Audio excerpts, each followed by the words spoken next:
Batay sa resulta ng quarterly earnings, naghahanda na ang ilang mga kumpanya para sa Trump tariffs. Alamin natin ang mga detalye ng balita mula kay Yolanda Aspiras. Ayon sa presidente ng FBB Capital Partners na si Mike Musillo, malalaman kung ano-anong mga kumpanya ang naghanda sa inaabangang taripa ng bagong administrasyon ng Estados Unidos. Makikitaan niya ito sa quarterly earnings results.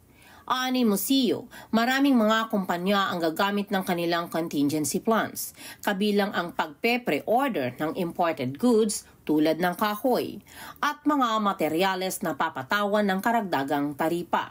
Interesting to see as we get fourth quarter reports what happened to inventory levels. If CEOs were right in terms of like that contingency planning, they're going to let us know about it.